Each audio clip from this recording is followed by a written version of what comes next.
My question is, when somebody is, like we know the hadith where the Prophet ﷺ, he said that there is no prayer without the Fatiha, but if a brother enters the Masjid al-Musalla, how do we explain to him that if you catch the Ruku with the Imam, you caught the Rakat? Maybe he's going to say, I did not recite Subhanaka Allahumma, I didn't recite the Fatiha, how I catch the Rakat, but he did when he did the Ruku.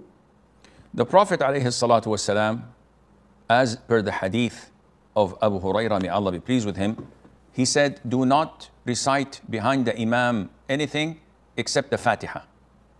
And Abu Hurairah said, and after some time, the people were denied from that, meaning that even the Fatiha, do not recite it behind the Imam. And the recitation of the Fatiha in silent rak'ahs is a pillar.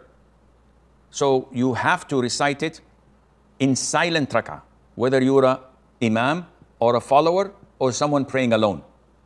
Silent rak'ahs, you have to pray it or recite it. If you don't, your prayer is invalid because it's a pillar.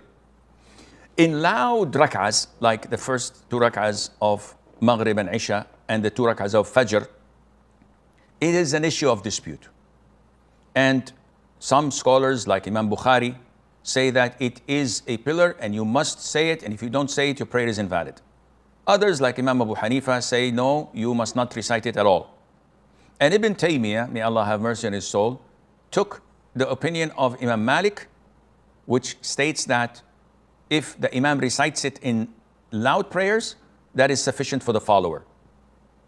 But if he's praying alone or he's an Imam, it's a pillar for him, but not a pillar for the follower when the rak'ah is loud, when the recitation of the Fatiha is loud.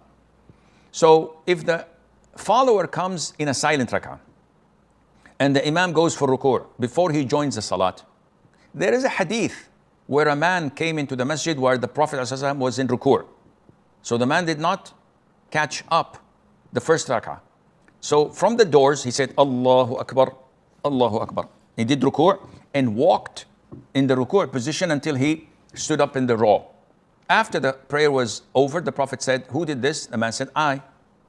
The Prophet said, may Allah increase you in being steadfast and careful, but don't do that again.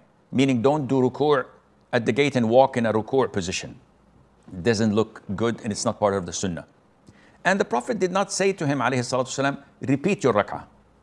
From this hadith, scholars understood that if a person finds the Imam in the ruku' position or is unable to complete the Fatiha because the moment he joined the salat, when the Imam was standing up, the Imam actually has finished everything he recited.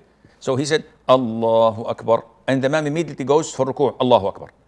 I don't have time to recite the Fatiha, so now I'm risking lose the rak'ah or lose the Fatiha.